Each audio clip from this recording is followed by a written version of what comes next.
Alright, what's up YouTube? Welcome back to the Cutlass Board Games channel. This time we're doing something a little different. We're doing some deck building with the Cutlass board game. Tim, unfortunately, has been losing lots of games. Two games. New. I mean, it's just second a day. Basically, I gave you the whole set. You cooked an aggro pirate deck and the ramp structures deck that I built, which is a little bit more fast, a bit more consistent. I opened Colonnade in both opening hands, which is like really easy for me to get started. Yeah. But now we've just had the patch notes update, which was last week. It was like literally Friday after we recorded. And so now we've got some card changes that we're going to go through. We're going to have to replace the paper and sleeves, and then we're going to do some deck building. I've already got some ideas about what I want to do for deck building, but we'll come to that when it gets there. We'll start with the first thing, is Tyler the Seeker received a nerf. Interesting. She's now split in half. So instead of turn a card in your tableau face up, any development time becomes damage. If you don't, remove all damage from one of your face up cards. She just does the first half. She just turns cards face up. She no longer removes all the damage. That is really interesting. So I included Tyler in my build purely for that second part because I was like, look, I'm not really going to be creating any development time. I'm just going to go ham on just the heal part. Okay, that's interesting. Well, we've already got one adjustment that I'll be making, which is getting rid of Tyler. Thank you very much, Tyler. I think I only played 3 I like. But now there's a blue structure that picks up the second half, which doesn't go in the pirate deck, but does go in the control deck. Okay. The whole idea is to make the Seat of Power combo become 3 cards instead of 2 cards. Yeah. Because the Tyler, turning it up, you draw 5 cards, it claims a treasure, and then when it comes back, Tyler takes all the damage up, so it's still like claiming treasures every time. Is it a little bit too strong? Yeah. Because essentially that's one card, you play that, and you go, great, I know that it's going to adjust. Yeah. Its function. Combo. Yeah.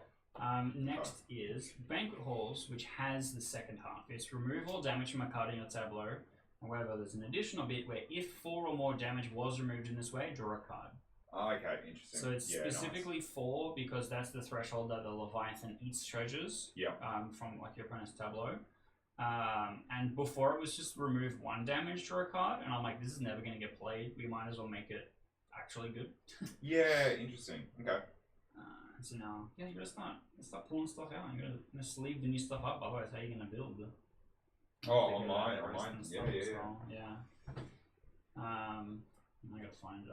My shit is never sorted very well. Here we go. Here's 2. So yeah, like I said, we're just kind of splitting Tyler so that her 2 halves go in 2 different spots.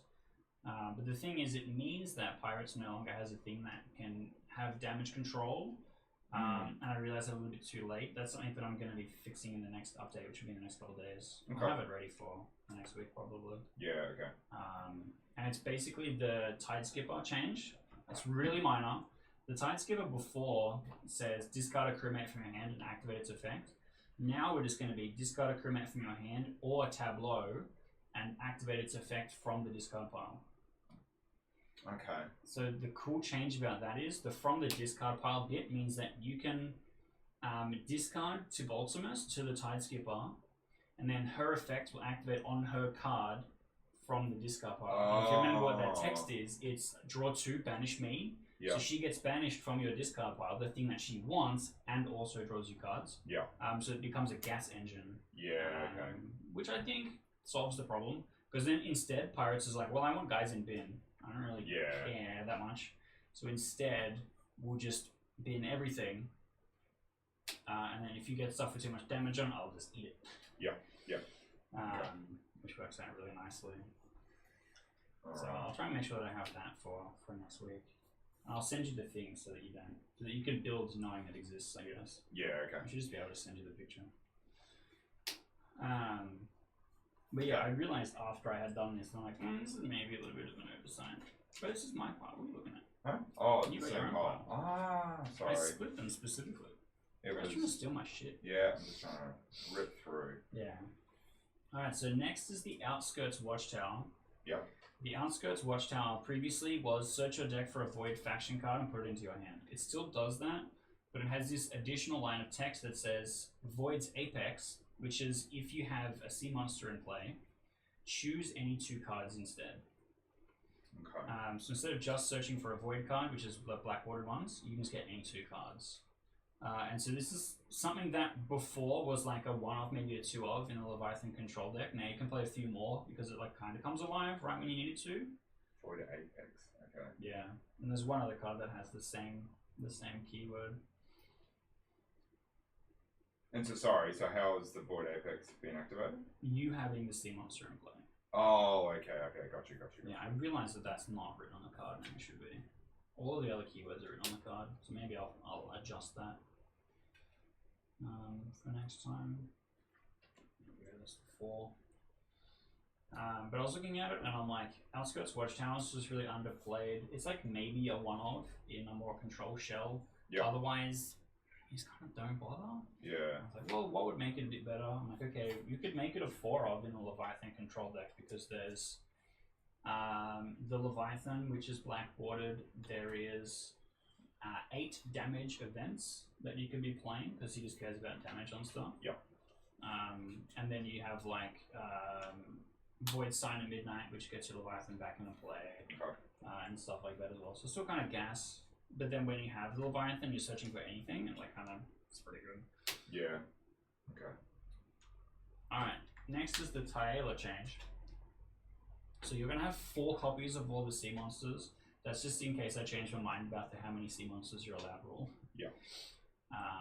So there's like a couple of extras, but that's fine.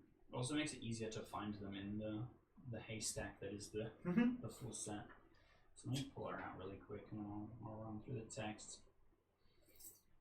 So I already did a whole video where I kind of like run through the changes and the ideas behind them. This is more of a me reiterating it for Tim and also explaining why we're changing stuff. And the sea monsters are the things that change the most often because they're kind of the backbone of your deck. Yeah. So you need to be building around it, and it kind of determines the archetypes a little bit.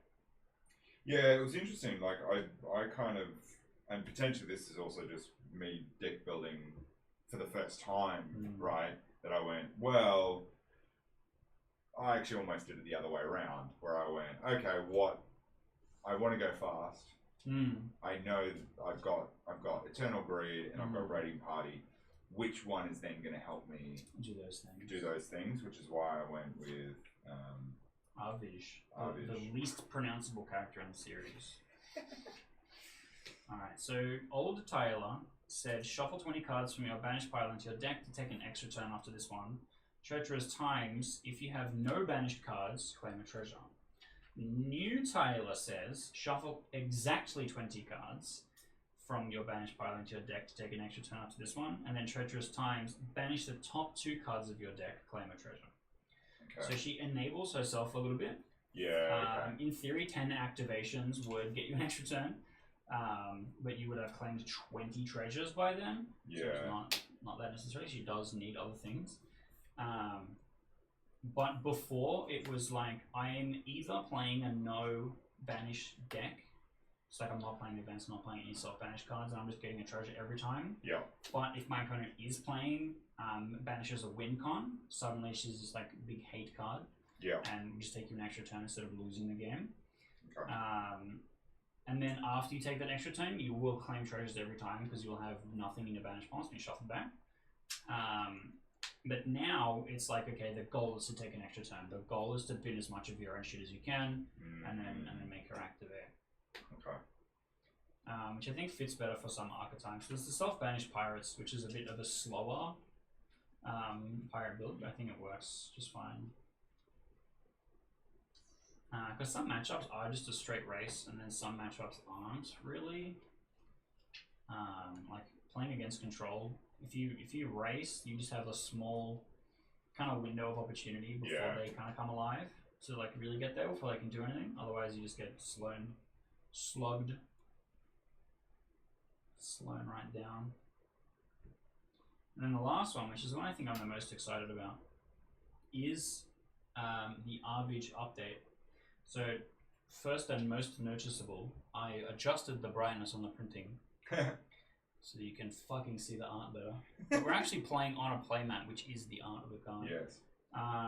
And so it's no longer Arvij, corrupter of minds. It's now Arvij, the puppeteer of Skarshank. Okay. And I explained it a bit in the patch notes video, but basically, Arvij is the thing that sets Skarshank in motion to become kind of an antagonist. And is a puppet master. Arvij's whole thing is that he like mind controls people and makes them fight. Yeah. In this scenario, previously, what Arvij did was you reveal the top 3 cards of your deck, choose a crewmate with a discard cost not present in your tableau, and add it to your tableau face up and discard the rest. And then if you have Eternal Greed, 8 or more crewmates in bin, you claim a treasure. The new one is return all cards from your discard pile with Skarshank in its name to your tableau face up, with damage on it equal to its discard cost. So Remnants of Skarshank, which costs 0, comes in with no damage. But Skarshank Dreadbeard comes into play with 2 damage on it because he costs 2. And then the same Eternal Greed will be claiming treasures if you have 8 guys in bin. But because Remnants of Skarshank discards itself, it means that every rampage step you will get all 4 of them back into your tableau every single time without needing to pay construction points. And then you can be spending the construction points on other stuff instead. Yeah, nice. I don't have any savage types. What happened to my savage types? Do you have 8? I have 5? 4? I've got 4 because I only have 3 of each sea monster. I'm pretty sure. Just double check. That's cool. I swear I did it correctly.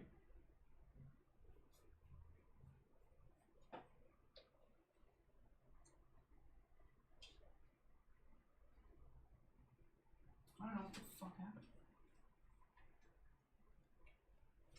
Well, we can do 2. What the hell? Doesn't matter. I wasn't planning on building that deck. I just don't know how I fucked it up so consistently. Let me check the PDF, because if there's only 4 on there, I'll be ashamed, but I'm pretty sure I had all 9. Yeah, there's all 8, and it's on the page with Tyler. What have I done with it then? I put it in the bin? My only thought was that I'd given you 8, but hang on. Maybe I didn't, I don't know. No. Oh, sorry. Yeah, there we go. Did you have 8? Yeah, there we go. There we go. There we go. Pants on head. So this is a similar thing. I fixed the brightness of it so you can actually see it a bit better. All the Void card, the art is very dark, generally. And so I've been trying for a long time to get it kind of working properly. So, Savage Tides, for those that have been around for a long time, will have seen this card go through a lot of changes. Originally, there was a deck where you played mostly Void cards, and Savage Tides was the way that you would claim treasures, because it would banish some of the cards from your top of your deck, and then if you revealed from the top a Void card, you would claim a treasure. Okay. So you would basically eat as many cards out of your deck that are not Void boarded, and then just like spam it over as much as you can. There was also a thing that let you play events from the banish pile, which no longer exists because that was busted. Yeah. And you would just basically recycle Savage Tides to win the game, and it was broken. I was like, let's just build a control archetype instead.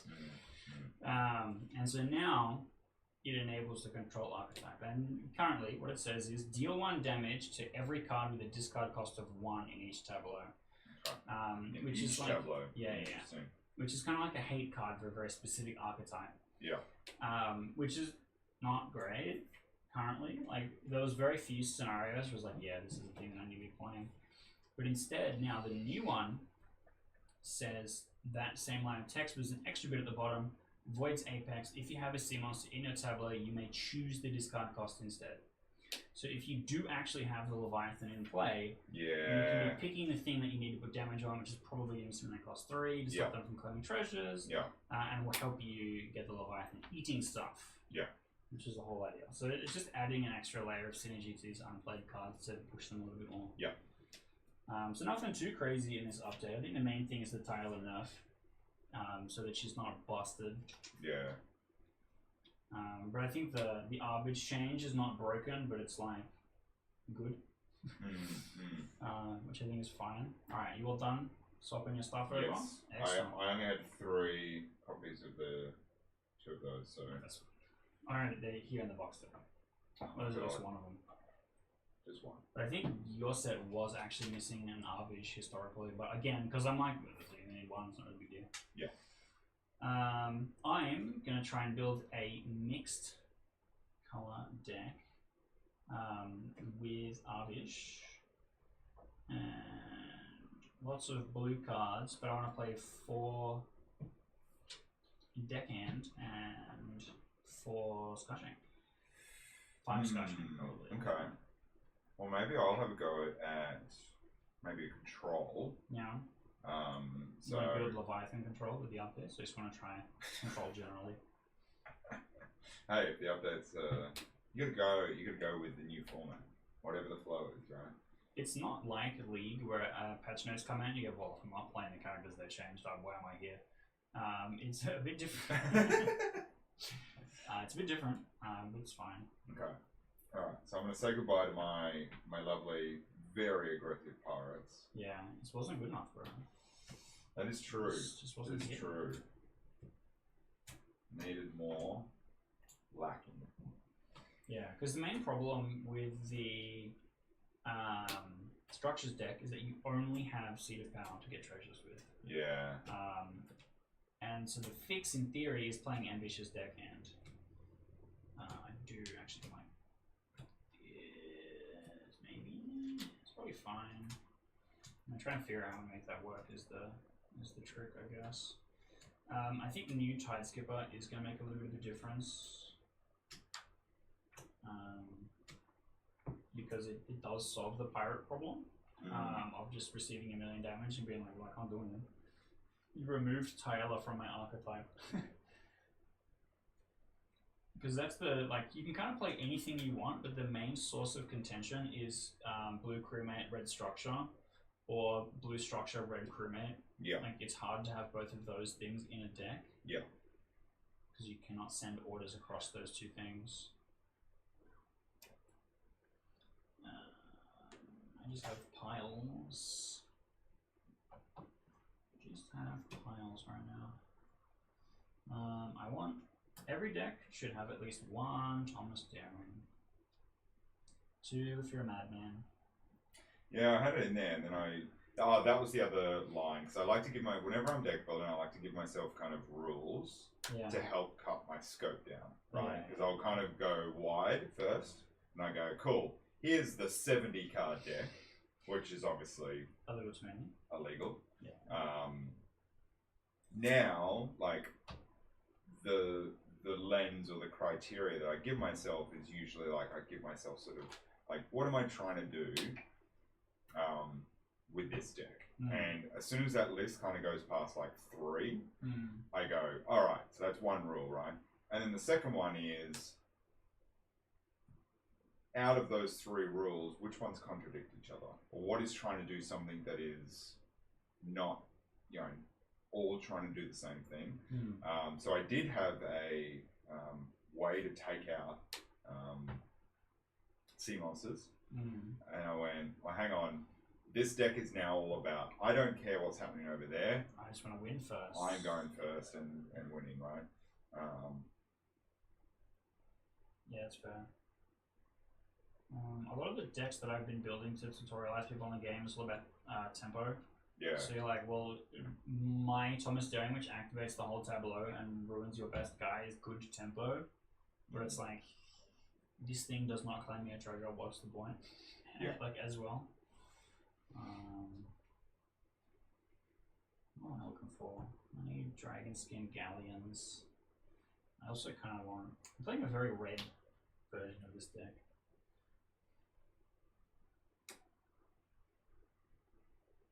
Red structures can activate my blue structures. There's also this really funky card called Dragon Skin Galleon, which turns crewmates into houses. Which is really funny because there was a typo on Augmendar where he was a structure. Like I had the wrong symbol on there during one printing. I'm like, no, he is supposed to be a crewmate. And then one of the playtesters was like, no, I miss Augmendar being a house. Bring him back. Like, here, I'll make this structure that turns people into structures.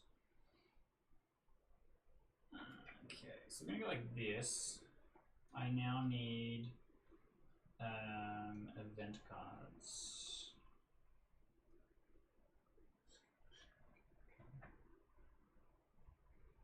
Need some event cards. The event card. I have my Void Sign at Midnight. I need Scry the Stars. I could also actually play Crow's Nest. I haven't played Crow's Nest in a deck in ages. Maybe I need a third Roof Sealers. I'm gonna just play one Crow's Nest. It's probably fine. I could play Salvage actually. Do I just play 4 Salvage, but then I need Scry the Stars? Bro, this game sucks. Okay, I might be doing a U-turn. Yeah? Might be staying on the ship. This happens to me a lot where I like get to 34 cards in and then I see something and I'm like, ooh, Yeah. wait a minute. What if we Pivot. What if we put aside everything we were doing before now? Yeah, it does happen like that. There's also a few control elements that I haven't bullied you with yet either. Carrion Storm banishes a structure from your opponent's hand. Yeah, wow. Which is pretty good. Yeah. And so you playing that into the ramp deck, you're like, oh, Cedar Power, goodbye. And I'm like, look, I can't fucking deal with that. So there's a lot of stuff that exists to perpetuate a meta. Yeah. And you're like, okay, well, if everyone's playing this one structures deck, here's cards that beat that deck. Yeah. Yeah. Which I think works fine. There's also like the same. King's Edict is really good at hating on Aggro Pirates because it banishes cards from your discard pile. So I can just banish your Scarshanks and you're like, well, yeah, I can't now really what? do anything. My engine's gone. Yeah. My engine. I have 2 Scry the Stars. I think I want more. I have a hunch that I'm like trying to do too many things and it's gonna fall apart. Maybe cut Crow's Nest in that case, and I need to cut one of something else. I also have no way of taking the damage off Seed of Power right now. What am I doing with the size of Bless you. Yeah, you are. Let's cut some Tideskipper. Tideskipper's really good. Okay, so you're gonna be mad at me if I just tweak rather than fully rebuild? Go for it. You just 1-to-1 swap out your sea monster to be Arvish. I'm like, that makes sense. Well, because now Tyler is also kind of out. Yeah, it's just not as good for your deck. No. Unless if you are playing Scarshank Dreadbeard, then she becomes very good for your deck because Scarshank adds a crewmate face down. Tyler turns it face up and it claims your treasure. Yeah. Like you're not actually having to play that card, so it's like still good. And then if you're playing Arvage, which brings back Scarshank Dreadbeards, and you're still like kind of doing shit. But the problem is, if you have too much stuff in your tableau, you don't have 8 crewmates in bin. So you have to, like, have to be really careful. I have to pick a lane, really, right? Yeah, exactly. What am I looking for? I'm looking for banquet halls. I want to play at least 1 banquet hall, maybe. I think 1 is fine. I just was holding this card. So I'm basically once again playing a non-interactive deck, but I'm trying to race. I'm not really trying to race, I'm trying to keep tempo. Banquet halls. I'm just gonna play one banquet halls instead of an Omen Singer, I think. I don't know, I think I've created a pile. Okay. But that's how the game works, right? You run the pile and you go, that was a pile. How do I fix the pile? I can't really see my whole deck list. Wait, I'll leave. Chair's still kind of in the way. Come on. This is what I'm cooking. We're playing Arvage as the sea monster. He's going to return all 4 of our Scarshanks to play and our Scarshank Dreadbeard. I've got 4 Squeedle Salvage to help this come online. I have a Void Sign at midnight to help Arbage get into play. I have a Thomas Daring for my opponent's sea monster. I'm playing 2 Roof Sealers to help me hit the Void Sign, or hit the Skeletal Salvage, or hit the Scry the Stars.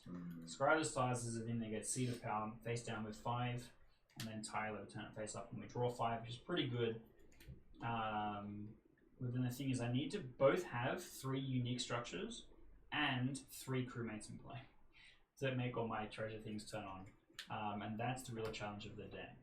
But I think with Remnants of Scarshank, it's not going to be that hard to activate the deckhand. It's the Seed of Power that's going to be the problem.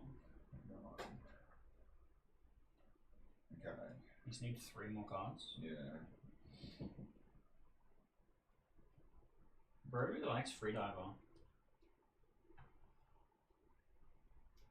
Playing 4 Scared.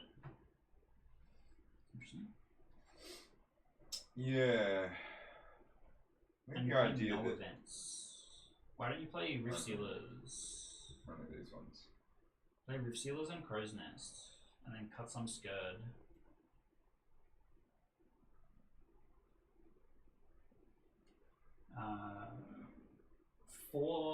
Four Crow's Nest, 4 Rift Sealers, and then 4 Tyler. Because then Crow's Nest puts a deckhand into play. Or you could just be playing Looter. You're still not playing Looters. Still not playing Looters. I think the only... Yeah. So, what are you saying? So you're saying Crow's Nest and then Rift Sealers? Yeah. Rift Sealers not terrible.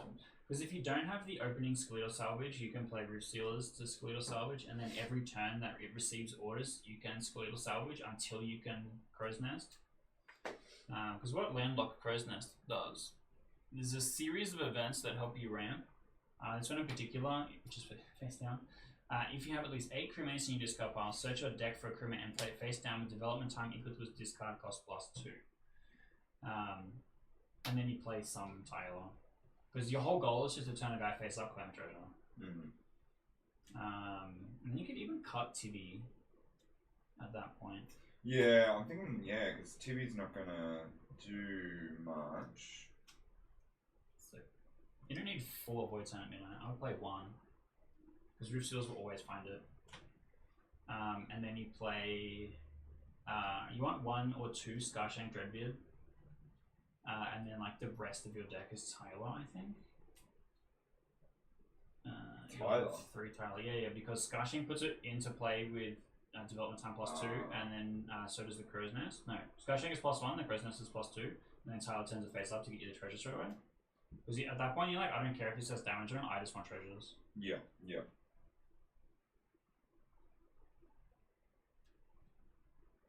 I'm getting Dreadbeard.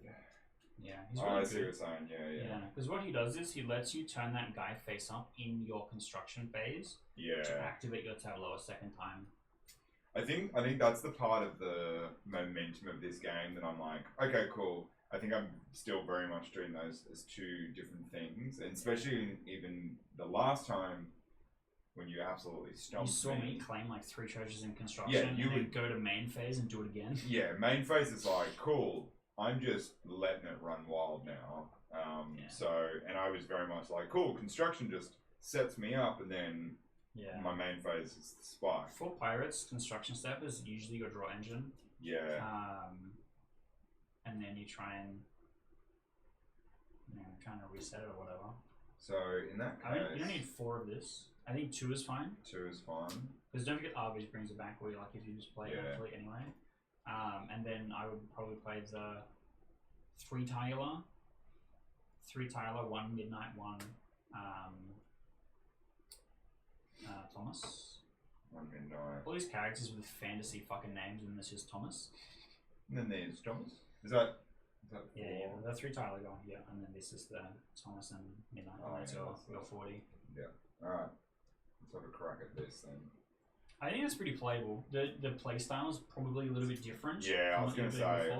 Because there's a little bit more construction activation. Yeah. But I think it's probably pretty good.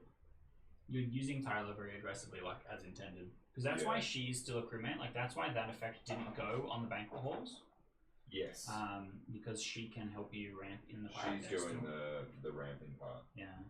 And blue crewmates, and uniquely work in every deck. Because the pirate deck is crewmate focused. Yeah. And then the structures deck is blue focused. So she can go on everything. Yeah. Whereas Banquet Halls, which is a blue structure, cannot go on the red crewmate deck. Right.